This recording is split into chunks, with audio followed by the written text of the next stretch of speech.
Bonsoir à tous.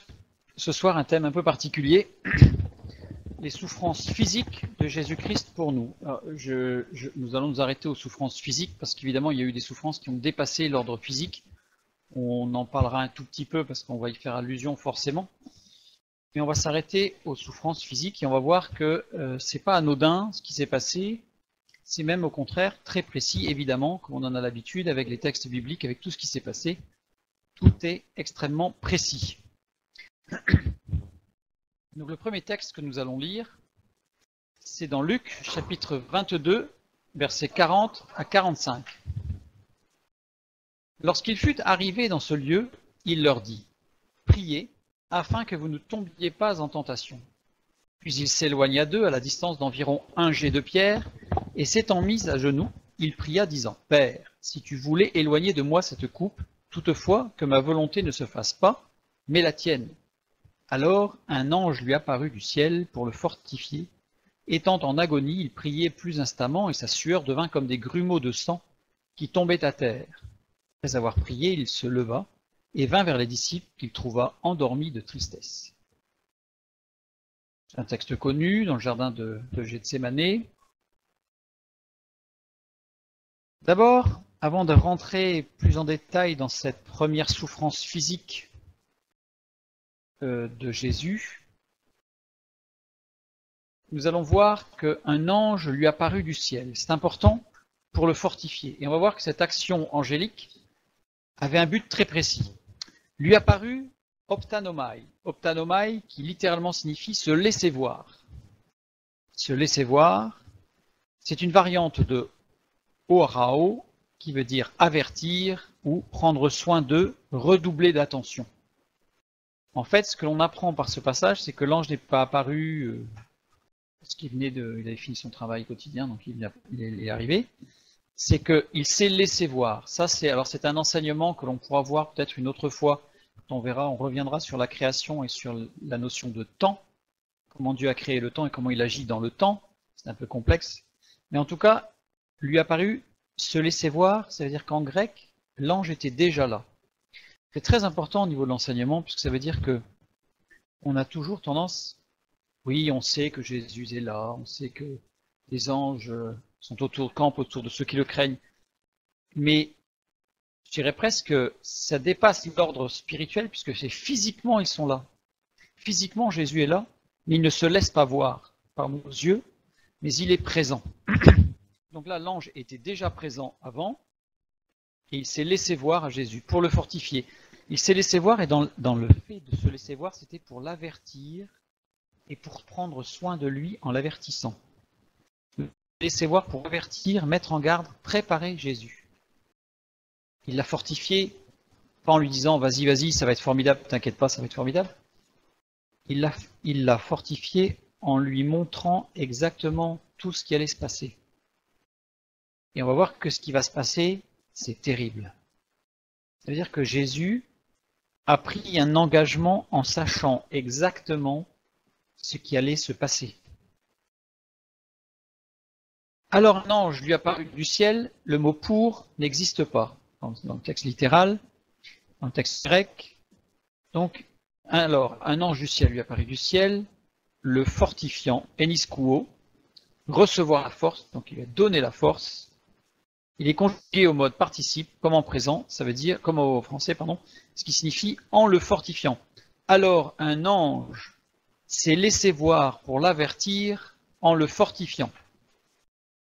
L'action du Saint-Esprit en nous, quand il nous avertit, c'est pas pour nous donner une parole de plus que les autres, c'est pour agir en nous. Il y a une action présente et progressive en Jésus. Il y a un mot qui n'est pas traduit ici, puisque alors un ange lui apparut du ciel en le fortifiant. Il y a un mot kai qui signifie pas et ou puis.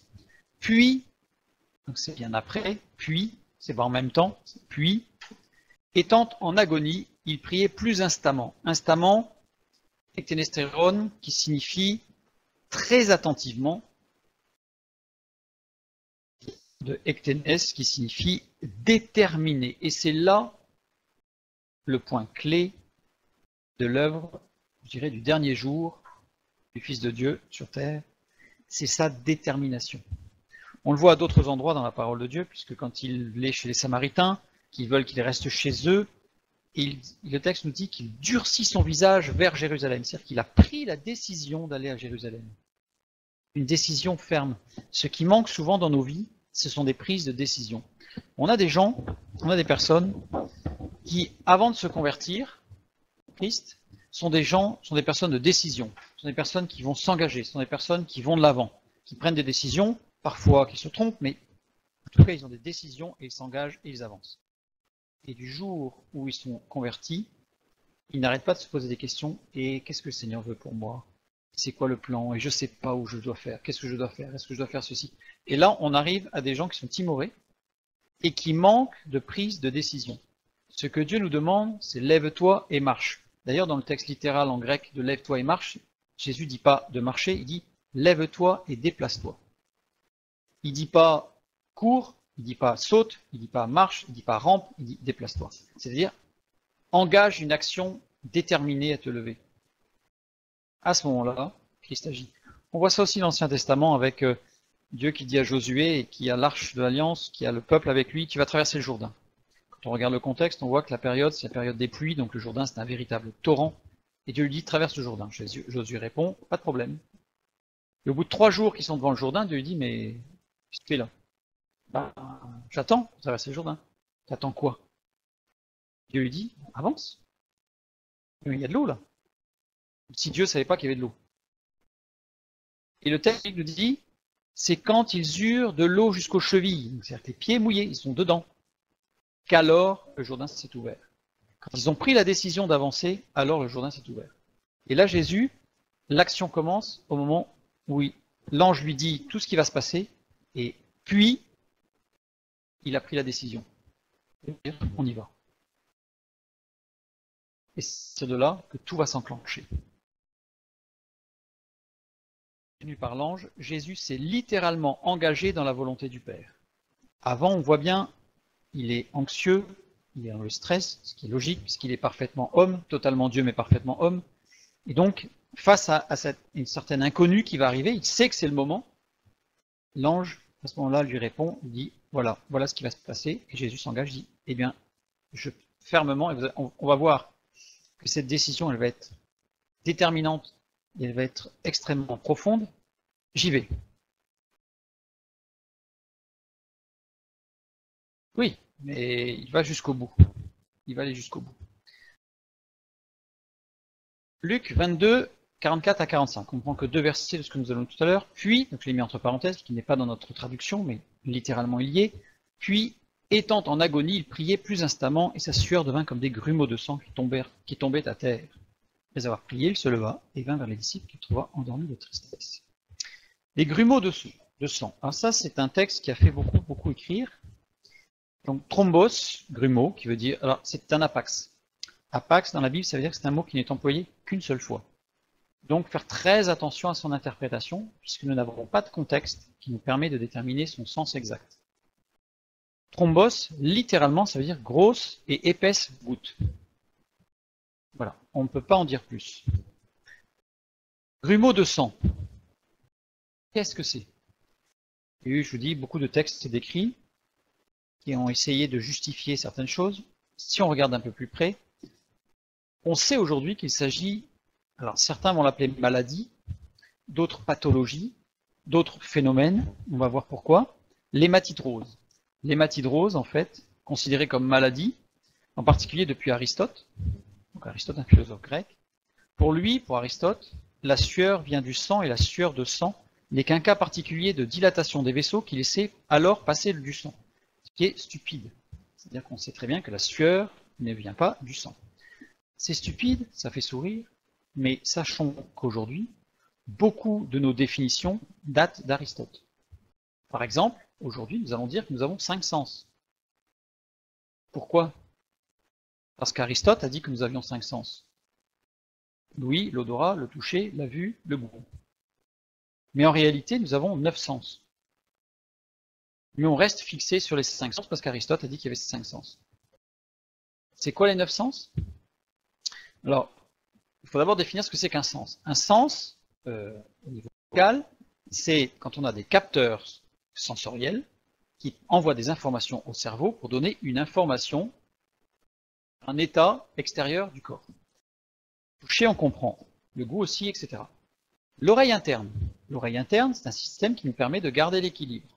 C'est-à-dire que nous avons des capteurs qui captent si on penche ou pas et qui vont envoyer au cerveau pour rectifier. Au niveau médical, purement médical, c'est un autre sens. La faim. La faim est un sens. Puisque nous avons des capteurs dans le corps qui nous disent nous sommes en faiblesse, nous avons besoin de nous nourrir. Donc c'est un sens. Bon, je ne vais pas établir les 9 sens, mais voilà, on en a 9. On pourra revenir dessus une autre fois. Donc on a 9 sens au total. Certains pensent qu'on en a même 12. Et il y a des choses qui sont plus ou moins discutées. Bref.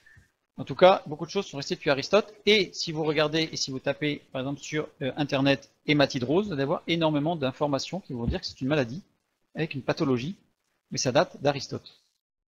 Un autre homme qui parlait à ce sujet, qui est l'un des élèves d'Aristote, qui est justement Théophraste, qui est un élève d'Aristote, qui lui dit l'hématidrose est le résultat d'un effort ou d'un stress très important. Alors j'ai mis la référence dans Dessous dorés, c'est un de ses ouvrages à Théophraste, et il donne des exemples de sportifs qui s'entraînaient, qui faisaient des efforts énormes à la limite de la résistance humaine, et qui manifestaient de l'hématidrose, c'est-à-dire une sueur rouge mêlée de sang. On a aujourd'hui des gens qui, suite non pas forcément à des stress nerveux, je dirais psychologiques, mais qui peuvent être en surtension artérielle ou au niveau des yeux, ça arrive assez fréquemment que les gens pleurent des larmes. Et d'ailleurs, des études ont commencé à montrer que certains stigmatisés sont en réalité des gens qui jouent sur une émotion très très forte, qui ont une pression émotionnelle énorme et qui manifestent de l'hématidrose, tout simplement. Donc l'hématidrose est due essentiellement à une hausse de l'anxiété qui crée un dérèglement hormonal provoquant la surproduction d'adrénaline et qui entraîne une pression sanguine sévère, énorme, très importante, et qui finit justement par se mêler quelque part à la sudation. Jésus nous dit le texte nous dit qu'il était en agonie. Agonie, pour nous, ça a un certain sens, mais c'est quand on regarde le mot grec agonia, qui est un apax, là aussi, donc attention. Agonia, littéralement, dans toute la littérature grecque, ça veut dire lutte, effort. Donc ça veut dire qu'en fait, littéralement, il faut dire, puis étant dans la lutte et dans l'effort, il priait plus instamment.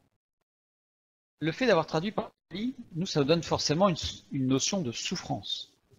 Alors qu'en réalité, le texte littéral de agonia ne définit pas de souffrance, mais un effort. Ce mot a donné donc agonos ou agone, qui est le mot qui définit le combat lors des compétitions. On est bien dans un effort, on n'est pas dans une souffrance. Donc c'est le combat, et en particulier ce mot est très utilisé par les Grecs lorsqu'il y avait des jeux dans les arènes. Donc, le combat, donc c'est agonia ou agonon. Lutte pour la victoire. Puis, étant dans la lutte pour la victoire, il priait plus instamment. À la lecture du texte en français, on a l'impression que Jésus souffre déjà, et c'est parce qu'il souffre qu'il prie. Absolument pas. Il est déjà dans la lutte pour la victoire, puisqu'il a déjà une vision ferme, qui ne revient pas dessus. Il vint vers les disciples qu'il trouva endormis. On a ce texte dans Matthieu 26, 40 et dans Marc 14, 40, avec le verbe endormi, katédo.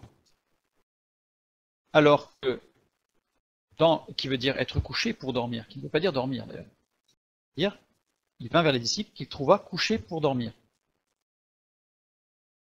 Alors que dans le texte de Luc, qu'il trouva endormi, c'est un autre verbe. En général, quand on a plusieurs passages, et on va le voir tout à l'heure, qui nous parlent du même événement, mais avec des mots différents, c'est pour compléter le sens.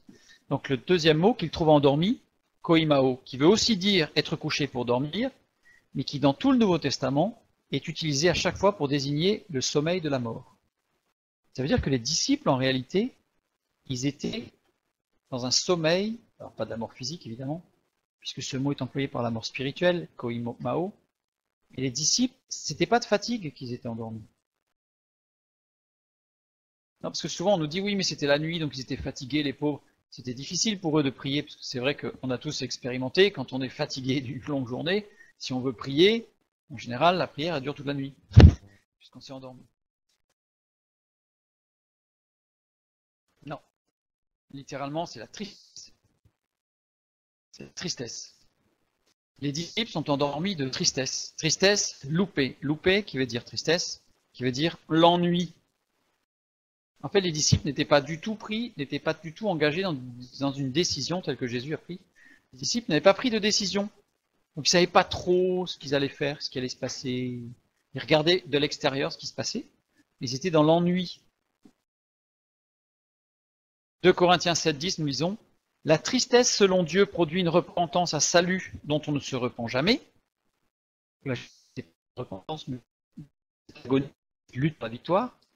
Tandis que la tristesse du monde produit la mort. Les disciples n'avaient pas encore compris le combat que livrait Jésus. Les disciples, ils étaient endormis de tristesse. On retrouve cette notion de louper en grec qui s'apparente à un état un peu dépressif. C'est-à-dire qu'on peut considérer, dans certains textes antiques, que la définition de ceux qui dorment par la tristesse, c'est ceux qui sont dépressifs. Et on sait que quelqu'un de dépressif va avoir tendance à dormir énormément, pour diverses raisons. Donc les disciples, ils n'étaient pas du tout dans cette dynamique d'une décision pour avancer. Ils étaient dans l'expectative, spectateurs, et non plus acteurs. C'est pour ça que c'est en de fatigue, Jésus était homme aussi, donc c'est ce qui se passe. Mais à la limite, on aurait pu très bien imaginer aussi que quand on prend une décision pour Dieu, même si on est fatigué, Dieu peut soutenir, surtout dans un cas particulier d'une lutte spécifique à un moment très particulier. Donc là, en l'occurrence, les disciples, eh bien, ils se sont couchés pour dormir. Ils ne sont pas tombés de fatigue. C'est-à-dire qu'ils se sont installés confortablement, ils ont vu que Jésus allait prier, mais eux, ils se sont installés, ils se sont couchés pour dormir, parce qu'ils étaient dans l'ennui et dans la tristesse. C'est pas du tout, ils se sont pas mis à genoux pour prier et ils se sont effondrés. Pas du tout. Et c'est par rapport à l'hématite rose aussi, juste avant de quitter la page, je voulais juste souligner que on sait au niveau de l'hématite rose qu'il ne s'agit pas de sang à proprement parler, mais d'un mélange de sérum et de sang. Or, le texte biblique, surtout dans l'évangile de Luc, Luc étant médecin, il est bien dit, sa sueur devint comme des grumeaux de sang. Il n'a pas dit que c'était des grumeaux de sang, mais comme les grumeaux de sang, c'est important, puisque c'est précis. On continue. Verset 44, toujours. Et la sueur devint comme des grumeaux de sang. Sueur, encore un apax. C'est très particulier, de toute façon, on a bien vu dans les textes bibliques que quand il y a un phénomène, ou quand il y a quelque chose qui ne s'est produit qu'une seule fois, et qui ne devait se produire qu'une seule fois, les mots sont utilisés qu'une seule fois. On l'a vu au niveau de la création, les mots qui concernent la création ne sont utilisés qu'une seule fois dans la création, parce que la création ne s'est produite qu'une seule fois. Donc là, en l'occurrence, le jardin de Gethsémanée, ça s'est produit qu'une seule fois, donc les mots sont utilisés qu'une seule fois. Et sa sueur, donc un apax, qui lie tout de suite un autre texte de Genèse, quand Adam et Ève sont expulsés du jardin d'Éden, il est dit, c'est à la sueur de ton visage que tu mangeras du pain jusqu'à ce que tu retournes dans la terre d'où tu as été pris, car tu es poussière et tu retourneras dans la poussière. Alors, j'ai pas avancé sur tout le jeu de mots avec Adam qui veut dire Dieu est dans le sang, Jésus qui transpire du sang, qui coule jusqu'à terre, donc il y a tout un retour, on va le voir, tout ce passage est construit sur un retour au premier Adam et au deuxième. Et sueur, dans Genèse 3,19, en hébreu, Zéha, qui lui aussi est un apax, et pour cause, parce que évidemment, prophétiquement, ça renvoie vers Jésus. Petit clin d'œil, depuis le IVe siècle, depuis un écrivain qui s'appelle Éphrem le Syrien, l'association des deux textes est à l'origine de l'expression suer sang et eau. On a entendu de cette expression en français, suer sang et eau, face à un effort. Et en fait, ça date du IVe siècle de Éphrem le Syrien qui disait que, en fait, il a fait ce lien suer sang et eau, c'est Jésus-Christ, en rappel de la sueur d'Adam. Le IVe siècle, une expression biblique. Donc le mot sueur dans l'Ancien Testament, Genèse 3,19, Zéha, vient de Zouva, qui veut dire trembler, se remuer, et qui veut dire aussi être dans la terreur, oppressé ou être oppressé. Voilà. France, mais l'hématite rose montre qu'il est sous anxiété, c'est-à-dire qu'il est sous stress. Et ça vient aussi de Yessa qui veut dire suinter, transpirer. Ce mot est formé par un noyau biconsonantique. Les deux premières lettres, Zaïn, Aïn, qui développe, tous les mots qui ont cette racine, développent l'idée d'un mouvement pénible, d'une agitation, d'un souci, d'un trouble causé par l'effroi de l'avenir, spécifiquement de l'avenir. En fait, la sueur d'Adam, elle n'est pas exclusivement due au fait qu'il va falloir creuser la terre. Elle est due au fait que Adam va devoir s'inquiéter de son avenir. Il va s'inquiéter parce qu'il va falloir qu'il travaille, parce que demain, il va falloir manger. Alors que dans le jardin d'Éden, pas d'inquiétude sur demain, tout était à disposition. Et au même titre que Jésus lutte pour la victoire, pour l'avenir. On voit le lien entre la sueur de Jésus et la sueur d'Adam. En plus, sans aller vraiment tout à fond, parce qu'on pourrait, ce serait très intéressant, on verrait d'ailleurs qu'il y a un lien par rapport aussi au bouc émissaire, mais bon. Adam a été placé dans le jardin d'Éden. Il en a été chassé par Dieu à cause du péché, amenant la sueur du front, c'est-à-dire l'agonie au sens de la lutte, de l'effort pour la vie terrestre. Jésus est entré dans le jardin de Gethsémané. Il en a été chassé par les hommes à cause du péché, amenant la sueur de sang du front, l'agonie, la lutte pour la vie, mais la vie éternelle cette fois-ci. Non, pas du tout, puisque dans le Nouveau Testament, c'est du grec. Alors que dans l'Ancien Testament, c'est de l'hébreu. Donc il n'y a pas de racine commune. C'est simplement que ce sont tous les deux des apax, donc utilisés qu'une seule fois, et que le lien a été fait, est à faire d'ailleurs, mais il a été fait depuis le IVe siècle. Depuis toujours, les exégètes ont fait ce lien direct entre l'agonie de Jésus et l'agonie, au sens littéral, d'Adam.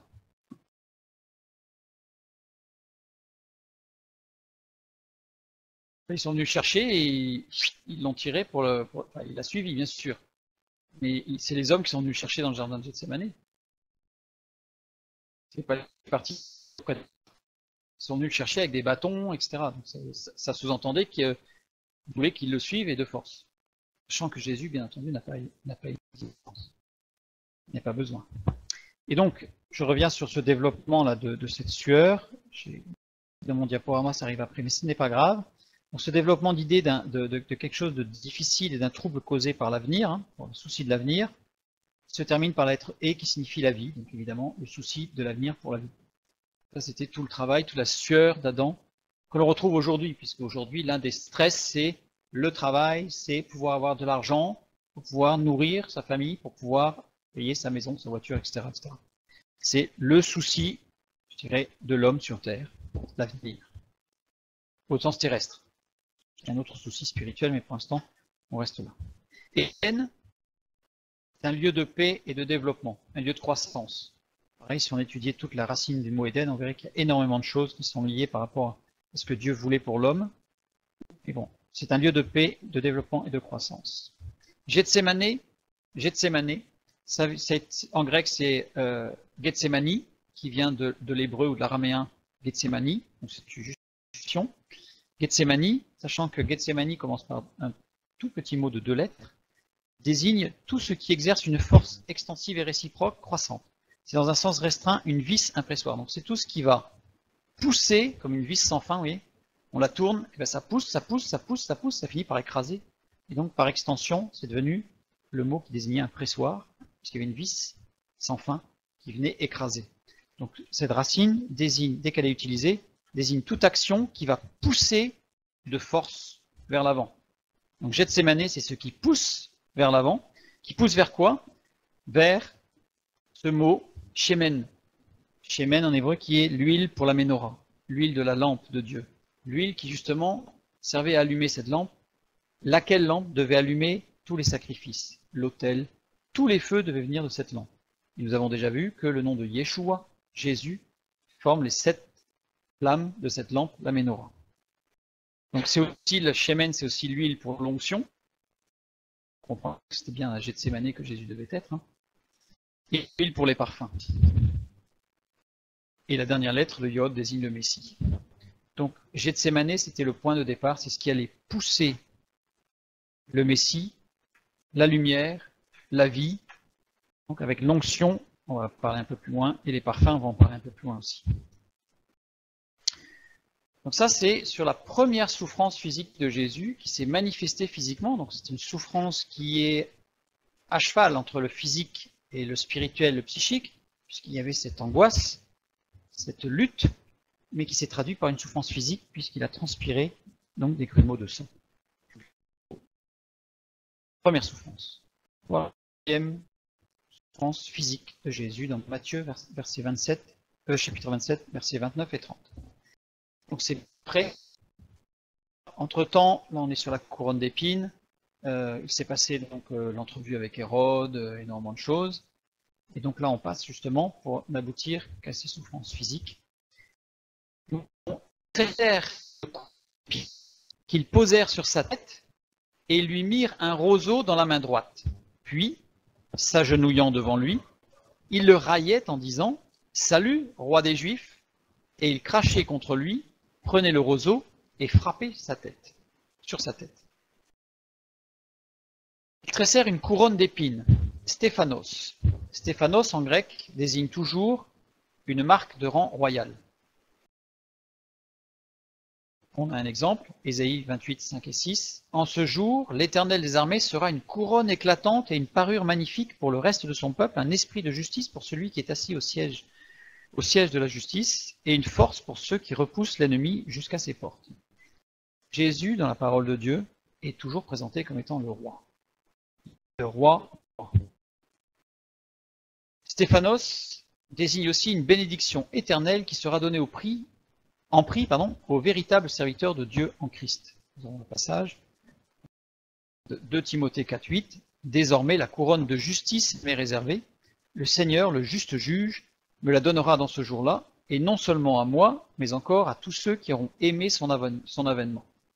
Donc la couronne désigne cette couronne de justice donnée aux vainqueurs, ceux qui marchent avec Dieu.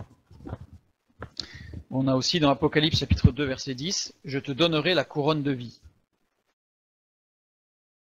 Donc Jésus, le roi, là il va être singé, c'est-à-dire qu'en fait on va se moquer de lui en lui mettant une couronne d'épines. Quelles épines? Akantha. Akantha, en grec, désigne des épines très particulières, très spécifiques. C'est une plante vivace originaire du bassin méditerranéen qui pousse sur les bords secs des chemins et des zones incultes. C'est bien une plante particulière. Donc les Romains ont tressé une couronne d'épines dans une plante particulière, pas n'importe quoi. Elle appartient à la famille des Acanthacées, dont font partie certains chardons. C'est-à-dire que les épines, contrairement à ce qui est représenté généralement peut être la représentation statuaire ou dans les films, etc., dans les peintures, c'est pas une couronne tressée avec des grosses épines en bois, c'est quelque chose de très très fin. Je ne sais pas si vous avez déjà eu des épines de chardon, mais c'est quelque chose qui ne s'enlève pas. C'est-à-dire qu'une fois qu'elle est rentrée, elle se casse et elle reste dans la peau en injectant un léger venin. C'est cette famille-là. Donc Jésus avait sur la tête une couronne faite de toutes petites épines, je dirais presque centaines d'épines, qui rentrent dans la peau et qui y restent en injectant du venin. Ça veut dire que ça reste dans la douleur, même une fois que la couronne est enlevée, les épines elles sont là. Et elles resteront jusqu'à sa mort, en injectant ce venin. Donc ça veut dire que sa tête était, à partir de ce moment-là, lui brûler de par tout ce venin. Les épines étaient de fines épines, comme celles du chardon, justement. Akantha est un terme utilisé pour désigner ce qui est méprisable et inutilisable dans la parole de Dieu. On a l'exemple dans Hébreux 6, 7 et 8. Lorsqu'une terre est abreuvée par la pluie qui tombe souvent sur elle, et qu'elle produit une herbe utile à ceux pour qui elle est cultivée, elle participe à la bénédiction de Dieu. Mais si elle produit des épines et des chardons, elle est réprouvée et près d'être maudite, et on finit par y mettre le feu. Le mot épine ici, c'est akantha. Et dans le Nouveau Testament, ce mot est utilisé 3 ou 4 fois, et à chaque fois, c'est pour désigner ce qui est totalement inutilisable et qui finit au feu. C'est-à-dire que la couronne qui a été donnée au roi des rois, c'est une couronne qui, symboliquement, est méprisable. Donc ça veut dire que dans cet acte physique, souffrance physique à Jésus, c'était pour lui retirer sa royauté divine. Et non pas seulement de singer, mais de lui donner, de lui montrer que cette royauté ne valait plus rien, qu'elle était détruite. Elle ne valait rien. Jésus-Christ, le roi des rois, a accepté d'être dépouillé de sa royauté. Les hommes l'ont couvert de honte au travers de ce geste, de cette couronne d'épines. Il a accepté de perdre sa royauté. Et je dirais, pour reprendre une image, comme l'apôtre Paul a pu dire, je considère tout comme des ordures.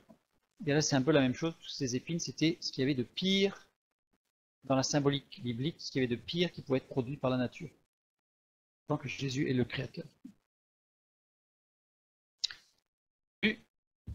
Troisième souffrance. Matthieu 27, 26 et Marc 15, 15, nous lisons « Après avoir fait battre de verge Jésus, il le livra pour être crucifié. » Dans Luc 26, 16 et 22, nous lisons « C'est Pilate qui parle et qui dit « Je le relâcherai donc après l'avoir fait battre de verge. » Nous lisons « Pilate prit Jésus et le fit battre de verge. » Nous avons les trois textes, puisque Matthieu et Marc, c'est le même, qui nous parlent de cette action des Romains sur Jésus. Nous allons voir qu'il y a 3 mots différents, puisque dans Matthieu et Marc, le terme faire battre de verge, c'est fragelo. Dans Luc, c'est paideuo, et dans Jean, mastigo. S'il y a 3 mots, c'est pour certainement nous donner exactement ce qui s'est passé. Et on va le voir. Fragelo, oui.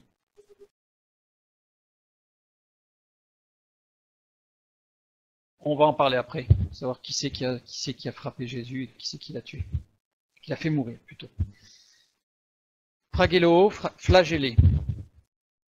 Paideuo, faire apprendre quelqu'un, ou réprimande d'un père punissant son fils. Surprenant. On a plus dans ce terme, c'est pas forcément une réprimande physique, c'est un père qui reprend son fils. Donc il y a une autorité supérieure, quelqu'un qui est novice. Et dans Jean 19.1, mastigo, qui signifie châtier avec un fouet. Quand on voit battre de verge, on a vraiment l'impression que c'est un bâton, alors que littéralement c'était un fouet. Et quel fouet? Justement, les questions, on va dire, qui vient d'un mot, donc mastigo, pour bien définir le fouet, qui vient d'un mot grec qui est masomai. Masomai qui signifie mâcher, hacher, dévorer. Déchirer aussi. On retrouve des explications de ce que c'est que ce fouet dans d'autres textes. Et on sait que les traces laissées par ce fouet sont répandues sur tout le corps, dans le dos, des épaules jusqu'au bas des jambes. C'est ça en haut du dos. C'est-à-dire que tout le corps, des épaules jusqu'aux pieds, était frappé avec ce fouet. Et dans des textes de Fabius Joséphée et de Philon, qui datent de l'époque de Jésus, les Juifs déchiraient à coups de fouet avant d'être crucifiés. Déchirés. Pas mis de présentation. Ce fouet, il avait des lanières de cuir. Et au bout des lanières de cuir, il avait comme des hameçons. Il faisait à peu près 2 cm de long et recourbé. Ce qui fait que quand on frappait, il se plantait et il s'enfonçait d'à peu près 8 mm. On en a retrouvé, donc ils ont fait des essais sur des carcasses, pour voir ce que ça donnait. Donc ça s'enfonce à peu près de 8 mm. Et quand on tire le fouet, eh bien l'hameçon, eh bien, il faut qu'il ressorte. Donc il ressort en déchirant la chair sur une longueur d'entre 2 et 4 cm de long. Ça fait des saignées qui font entre 8 mm et 1 cm de profondeur sur 2 à 4 cm de longueur. Et à chaque coup de fouet, c'est entre 12 et 24 saignées qui sont faites, selon le nombre de lanières. Là, on ne sait pas. On voit que c'est vraiment haché. C'est quelque chose de terrible. On a des représentations, on a retrouvé des choses en fait qui permettent de décrire le dos. Je n'ai pas mis de représentation parce que c'est très difficile à soutenir. Ici. Donc on voit bien que ce n'est pas des coups de bâton qu'il a reçus, c'est vraiment, il a été lacéré dans son dos, complètement lacéré. Nous lisons dans Ésaïe chapitre 50 verset 6, « J'ai livré mon dos à ceux qui me frappaient ». En hébreu, frapper, naka. Naka, qui veut dire répandre le sang, frapper mortellement. Construction de ce verbe, nunkaf, les deux premières lettres, qui veut dire coup, lésion, supplice, action de meurtrir, et la lettre E qui veut dire qui désigne la vie. L'objectif de ce dos martyrisé, c'était de détruire la vie, évidemment. Proverbe chapitre 10, verset 13.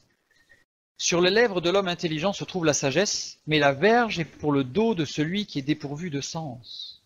En fait, au travers de ce supplice, Jésus a été humilié et pris pour un insensé.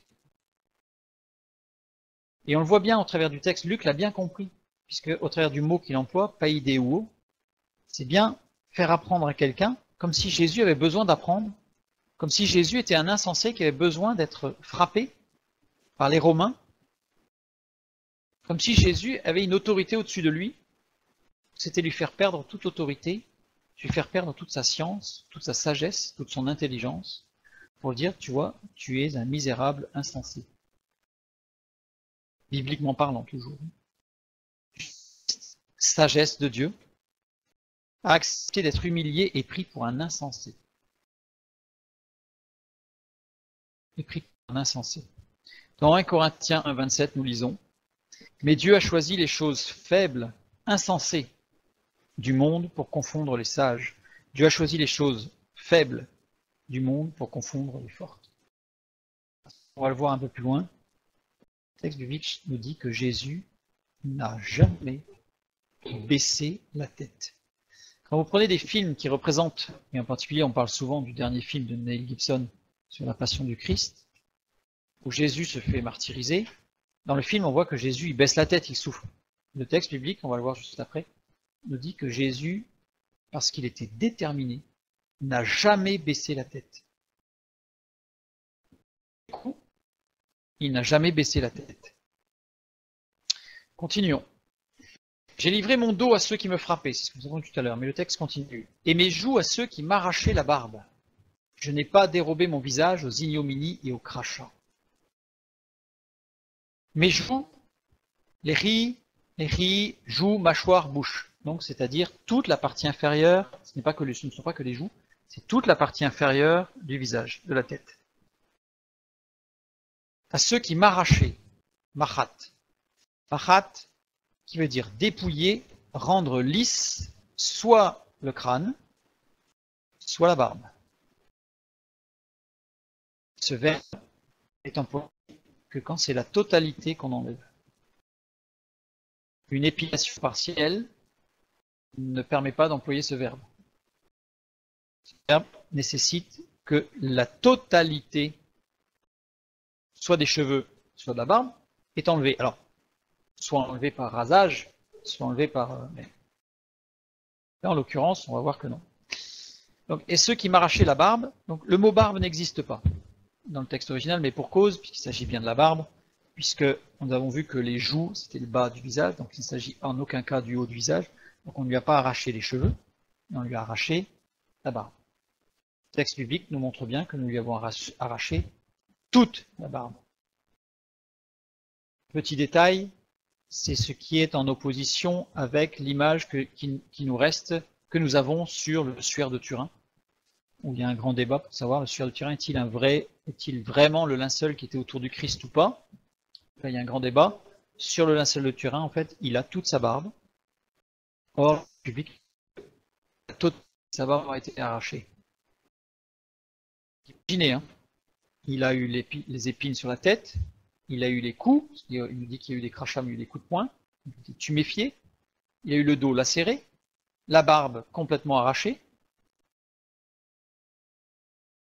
et il le savait, hein, puisque l'ange lui a donné tous les détails. En prenant et en tirant. Ah ben, il est resté, c'était pas parfaitement lisse évidemment, mais il n'avait plus de barbe. Faut imaginer que c'était la boucherie, enfin, c'était abominable. C'était un acharnement. C'était un acharnement. La barbe, pourquoi lui arracher la barbe? Parce que la barbe, c'est le symbole de l'engagement avec Dieu.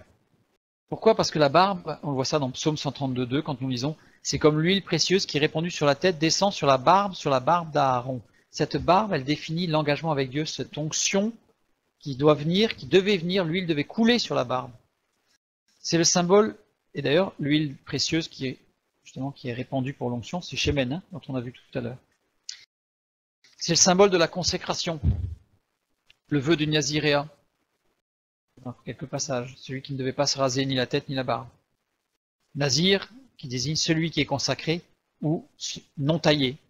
Justement, d'où l'intérêt pour le nazir, le naziréa, de ne pas se tailler ni les cheveux ni la barbe le temps de son vœu.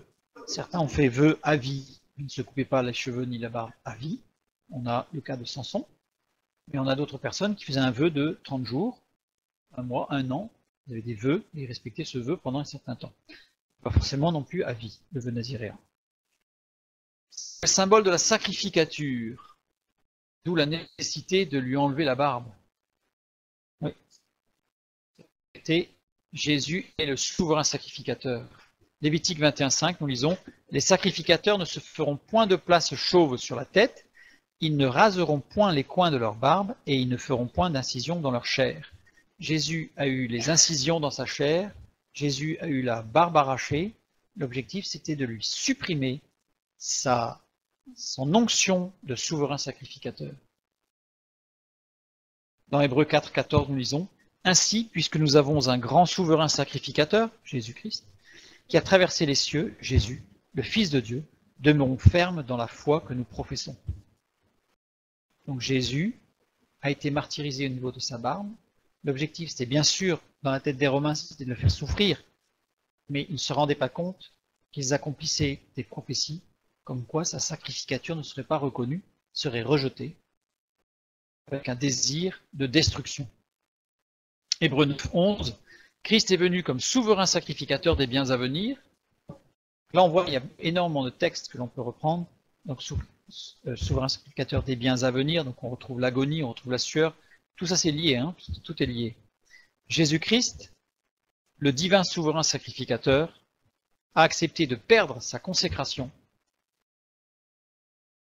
pour nous.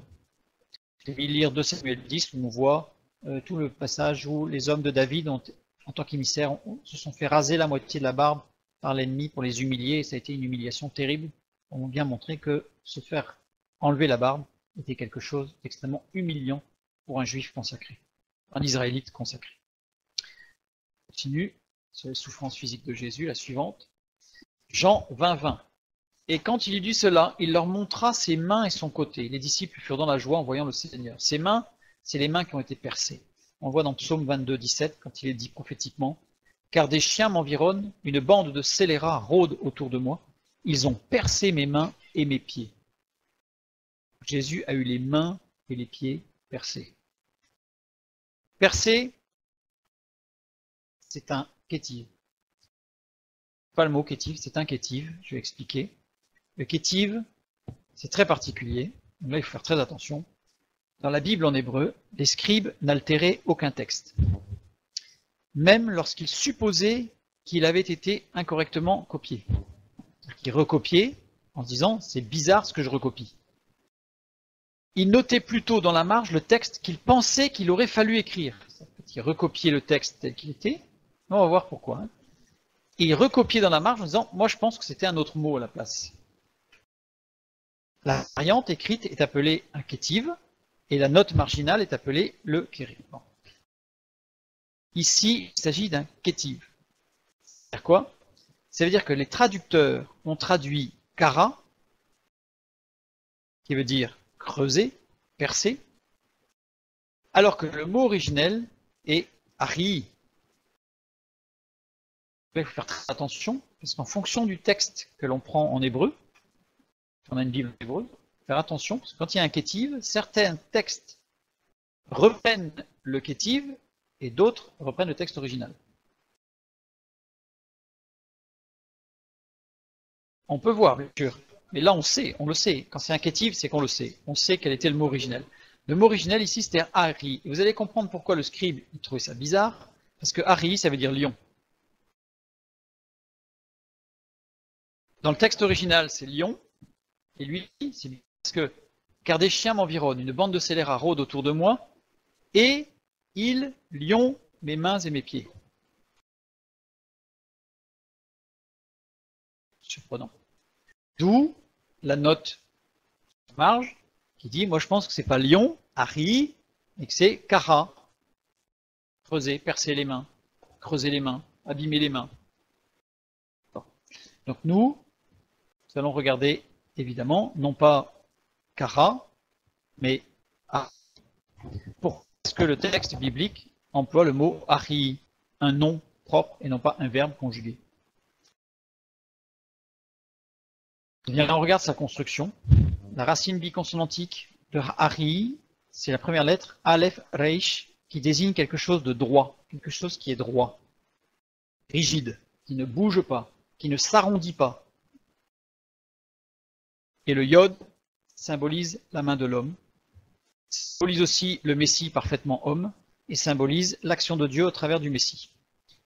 Mais en l'occurrence, ce qui nous intéresse, c'est cette construction au niveau du noyau du mot et de cette racine, puisqu'en fait, elle désigne quelque chose de droit. Donc, a priori, on peut dire le clou, et la main de l'homme qui actionne le clou. Description de la main des hommes clouant le Messie. C'est ça qui est surprenant. C'est surprenant, parce que c'est le lion.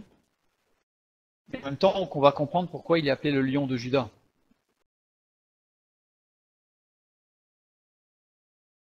Parce que pour comprendre ça, il fallait déjà savoir que Jésus allait être crucifié. Or, oui, mais dans l'Ancien Testament, les Juifs, ils ne reconnaissent pas. Les rabbins, ils ne reconnaissent pas Jésus. Ça, c'est dans l'Ancien Testament. Donc, les rabbins, ils disent, on ne comprend pas. Comme beaucoup de prophéties dans la parole de Dieu. Il y a des prophéties qu'on ne peut pas déterminer tant qu'elles ne s'est pas passées. C'est quand elles se produisent qu'on dit, ah mais oui, c'est bien sûr. C'est pas une boule de cristal, la Bible. Mais là, on y voit la description du lion de Juda. Pourquoi le mot lion de Juda? Donc les mains, bibliquement, c'est le symbole de l'action, de l'activité. On voit ça dans différents passages de la parole. Les mains, c'est le symbole de puissance. C'est bien la droite, place d'honneur, la main droite, c'est l'honneur, c'est la puissance, c'est la force, c'est l'honneur, la main droite. Les mains, quand on a des marques sur les mains, c'est un symbole de servitude. On le voit dans Zacharie chapitre 13, verset 6. C'est pour ça que Jésus peut dire, regardez mes mains, je suis le serviteur, ces mains ont été marquées. Alors pour information, les mains, dans le texte biblique et chez les Romains, ça ne s'arrête pas au poignet. Les mains, ça va jusqu'à l'avant-bras. Il y a une différence entre les mains, l'avant-bras et le poignet. Dans les textes anciens, il n'y a pas de différence. Les clous ont bien été enfoncés au niveau des poignets et non pas au niveau du creux de la main. Vraiment, ce qui a été régulièrement. Les mains qui ont été clouées, symboliquement, la crucifixion avait pour but de stopper l'œuvre de Jésus-Christ. Chaque souffrance infligée à Jésus avait pour but de lui supprimer un des attributs du Messie. Et le fait d'avoir les mains clouées, percées, fixées, attachées, était pour stopper l'œuvre de Jésus-Christ. Les pieds? Oui, mais tout le monde n'était pas mort quand crucifié. Normalement, pour mourir crucifié, il fallait être un meurtrier. Les pieds, symbole du témoignage de la bonne nouvelle. Ésaïe 52,7, qu'ils sont beaux les pieds de ceux qui annoncent l'évangile. C'est le symbole du zèle, du désir de suivre Dieu, Éphésiens chapitre 6, verset 15. C'est le symbole de la marche avec Dieu, Job chapitre 23, verset 11. Jésus a eu les pieds cloués. L'objectif de la crucifixion avait pour but, donc le but de la crucifixion était de stopper l'œuvre de Jésus et de stopper, pardon, il y a une faute, sa diffusion, la diffusion de l'œuvre de la bonne nouvelle. C'était l'objectif. Les souffrances de Jésus-Christ ne sont pas au hasard, ce n'est pas uniquement des souffrances physiques parce qu'il fallait le faire souffrir et le torturer, mais il y a toute une symbolique de destruction qui est mise en avant. Continue. Jean chapitre 19, verset 34.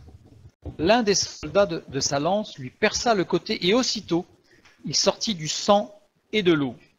Alors on a un passage comme la sueur qui est un grumeau de sang. Là on a encore un passage sur lequel il y a eu beaucoup d'écriture. Sorti du sang et de l'eau. Le cœur est un organe central avec une excroissance sur la gauche. Le cœur n'est pas à gauche, le cœur est au centre de la poitrine avec une excroissance sur la gauche. Souvent le cœur est à gauche, le cœur est au centre avec une excroissance sur la gauche. La lance du Romain a dû glisser sur la 6e côte, perforer le 5e espace intercostal et pénétrer dans la profondeur, donc rentrer à l'intérieur juste sous la 6e côte. Elle a rencontré ensuite la plèvre et le poumon. Le coulant a dû être oblique et proche de l'horizontale. Ça s'explique bien, puisqu'on sait que la croix n'était pas très très haute, comme souvent représenté, puisque les gens crachaient sur lui. Ça veut dire qu'il ne pouvait pas être sur un gros rocher tout en haut, inatteignable. En fait, la croix était sur le bord du chemin et les gens en passant lui crachaient dessus. Donc ça correspond bien. Sur un cadavre, l'oreillette droite est toujours remplie de sang liquide. C'est un mélange de sang et de sérosité qui a l'apparence de l'eau. C'est du sérum qui a l'apparence de l'eau, donc c'est très liquide. Le coup de lance donné à droite a percé l'oreillette droite. Si le coup de lance avait été donné à gauche, il aurait percé les ventricules, qui sont vides de sang sur un cadavre. C'est quelqu'un de mort, il n'y a plus de sang dans les ventricules, il n'y a que du sérum. Or là, il y avait du sang et de l'eau, donc c'est du côté droit à frapper, au niveau de l'oreillette droite. Ça veut dire quoi? Ça veut dire que le cœur a été touché. Ce détail du sang et de l'eau montre que c'est le cœur qui a été touché. Ce n'est pas les poumons, ce n'est pas un organe quelconque, c'est le cœur.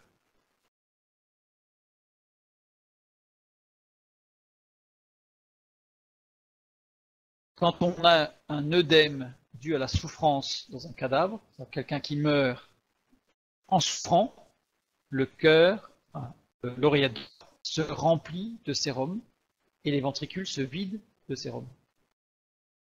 Ça veut dire que, et plus la souffrance est importante, plus il va y avoir un œdème au niveau du cœur. Or Jésus a énormément souffert. Donc forcément son cœur doit être rempli d'eau. Enfin, l'oreillette droite. Donc ce qu'on sait, c'est que le cœur a été touché. Ça veut dire qu'il était mort depuis un certain temps. Ça veut dire qu'il était mort, mais qu'il avait souffert un certain temps. En fait, tu sais que l'agonie a duré 6 heures. Ça a duré 6 heures. C'est long, 6 heures de souffrance atroce. Donc le cœur fut touché, sachant que le cœur, sans rentrer dans les détails, c'est le symbole de la sensibilité, de l'intelligence, de la volonté et de la conscience morale. Donc son cœur a été touché pour le tuer. Mais on va voir qu'ils ne l'ont pas tué en fait. On va voir pourquoi. Puisqu'en fait, il est mort avant d'être tué. C'est pour ça que j'ai dit tout à l'heure, ceux qui l'ont fait mourir. Jésus a donné sa vie. Oui, il y a une nuance. Mais personne ne l'a tué, il a donné sa vie. Personne ne lui a pris sa vie. Il a donné. Après avoir tenté de détruire les activités extérieures de Jésus-Christ, tentative de destruction des activités intérieures du Fils de Dieu, le cœur. Mais juste avant, Jésus a dit, juste avant d'être touché par cette lance, Jésus a dit, Jean 19:30, tout est accompli, et baissant la tête, il rendit l'esprit. C'est-à-dire qu'avant qu'on ait pris sa vie, il avait tout accompli et il avait donné sa vie. Très important. Très important, il a bien donné sa vie, on ne lui a pas pris. Sans la tête, conjugaison particulière, mode participe, temps aoriste, et la conjugaison des, enfin la juxtaposition des deux donne un aoriste ponctuel. Ça veut dire que cette action, l'action de baisser la tête n'a eu lieu qu'une seule fois à ce moment-là. C'est là que l'on voit que Jésus n'a jamais baissé la tête auparavant, il n'a jamais faibli, il a tenu jusqu'au bout, jusqu'à ce qu'il puisse dire « tout est accompli ». Là, on a vu les souffrances physiques, mais il y a beaucoup d'autres choses qui ont été accomplies selon les prophéties, comme l'éponge, le vinaigre, etc., etc. Jésus entra dans la dernière phase de son ministère avec l'eau et le sang, la sueur de sang, l'eau et le sang, et finit avec le sang et l'eau. La boucle est bouclée. Et en plus, quand on regarde bien le trajet que Jésus a emprunté pour aller au jardin de Gethsémane et pour revenir du jardin de Gethsémane, il est passé par une porte qui s'appelait la porte de la fontaine à Jérusalem. C'est pas anodin. En fait, tout est très très précis. Tout comme la sortie d'Égypte, qui commença par l'eau transformée en sang, et qui se termine par la mort des premiers-nés, le sang, et la traversée de la mer Rouge, l'eau. Tout est précis. Non mais tout est précis dans la parole de Dieu. Tout est très précis. On pourrait aller plus loin, mais pas ce soir, on n'aura pas le temps. 1 Corinthiens 15, 45. C'est pourquoi il est écrit « Le premier homme, Adam, devint une âme vivante. Le dernier Adam, Christ, est devenu un esprit vivifiant. Il a vaincu la mort, il a pu dire « tout est accompli » pour nous, chacun de nous. Il a accepté de tout perdre. Ésaïe 52, 14, on comprend bien ce texte, de même qu'il a été pour plusieurs un sujet d'effroi. Imaginez le corps de Jésus sur la croix. C'est-à-dire qu'il était boursouflé, il devait être complètement enflé par le cou, par la barbe arrachée, donc il était méconnaissable. Et au bout de 6 heures, puisque 6 heures d'asphyxie, parce que sur la croix, on ne mourait pas d'hémorragie, on mourait d'asphyxie, puisque les bras en croix, les muscles faiblissants, on s'affaisse, on écrase la cage thoracique et on meurt d'asphyxie. Quelqu'un qui meurt d'asphyxie, sauf si c'est une strangulation rapide, parce que quelqu'un il va être boursouflé, mais quelqu'un qui va mourir au bout de plusieurs heures d'asphyxie lente, il va avoir son corps au contraire qui va se décharner puisqu'il va se vider. Il va se vider de toute vie. Il va avoir les paupières qui tombent, il va avoir les joues qui tombent. Donc il va passer d'un état de gonflé par les déchirures et par les plaies, à un état de comment on va dire, de maigreur, de vide. Il se vide de la vie. Donc, de même qu'il a été pour plusieurs un sujet d'effroi, tant son visage était défiguré, puis d'imaginer, tant son aspect différé de celui des fils de l'homme, parce que non seulement son visage, mais tout son corps, lacéré des épaules jusqu'aux pieds.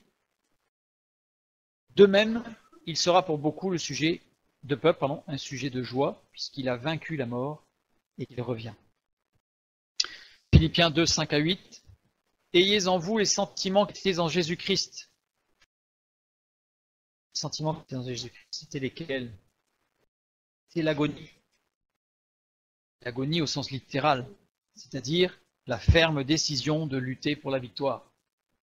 C'est pas d'être rempli d'un esprit où il faut souffrir pour gagner son ciel, ou pauvre de moi que je suis malheureux. C'est pas du tout ça. Ce que Jésus a manifesté comme sentiment, c'est une détermination sans faille à suivre Dieu, la volonté du Père, dans son engagement. Donc, donc Christ existant en forme de Dieu, n'a point regardé comme une proie à arracher d'être égal avec Dieu, et on comprend combien pourquoi, mais s'est dépouillé lui-même en prenant une forme de serviteur, en devenant semblable aux hommes, et en ayant paru comme un simple homme, il s'est humilié lui-même, se rendant obéissant jusqu'à la mort, même jusqu'à la mort de la croix. Là, on comprend bien tout ce que Jésus a accepté de perdre. Il n'a pas accepté de perdre sa vie. Oui, il a accepté de perdre sa vie.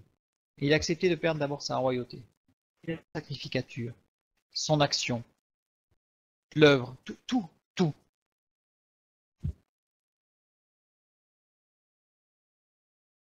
Juste pour terminer, une sorte de petit, pas bonus, mais petite information. Qui fit souffrir et fit mourir, je n'ai pas dû dire tua d'ailleurs, hein, fit mourir le Fils de Dieu. Qui? On entend pendant des siècles, on entend encore aujourd'hui que les Juifs, le peuple juif est un peuple déicide. Ce sont les Juifs qui ont tué Jésus. D'autres se défendent en disant non, ce sont les Romains. Regardons d'un peu plus près. On sait, le texte biblique nous dit dans Jean chapitre 18, verset 3, que ce sont les Juifs, les Israélites, qui ont désigné Jésus. Qui l'ont désigné. Et il fallait que ce soit les Juifs qui le désignent, puisque les Juifs étant le peuple élu, c'était à eux de désigner le Messie. Même titre que dans le récit, dans l'acte du bouc émissaire, le bouc émissaire devait être désigné par le peuple, celui qui irait dans le désert. Mais, en Jean chapitre 19, verset 6, nous lisons, lorsque les principaux sacrificateurs et les gardes le virent, ils crièrent « Crucifie, crucifie !» Le texte nous dit bien qu'il s'agit de « Ils crièrent crucifie, crucifie », qu'il s'agit bien des principaux sacrificateurs et des gardes. Donc ce ne sont pas que les juifs religieux, ce sont aussi les gardes. Les gardes, on le voit dans d'autres textes, il s'agissait de juifs et de romains. Et les romains qui crucifièrent Jésus. Donc, ceux qui ont désigné sont les juifs, ceux qui ont demandé la crucifixion sont les juifs et les romains, et ceux qui ont crucifié Jésus, ce sont les romains. Regardons les périodes romaines. Rome royale, de moins 553 à moins 509, la République romaine, de moins 509 à moins 27, l'Empire romain, de moins 27 à plus 192, et le Bas-Empire, de 192 à 476. Ensuite, c'est l'effondrement complet de l'Empire romain, repris par le Saint-Empire germanique qu'on trouvera plus tard. En l'occurrence, à l'époque de Jésus, nous sommes durant l'Empire romain. Durant l'Empire romain, l'armée impériale était organisée et structurée comme ceci. Nous avions la Légion impériale, chacune porte un numéro, un nom, on en trouve dans la parole de Dieu, il nous est parlé de certaines. Donc on a l'Augusta, la Gallica, etc. Et un surnom, Plia, Félix, etc. Ce sont des légions impériales.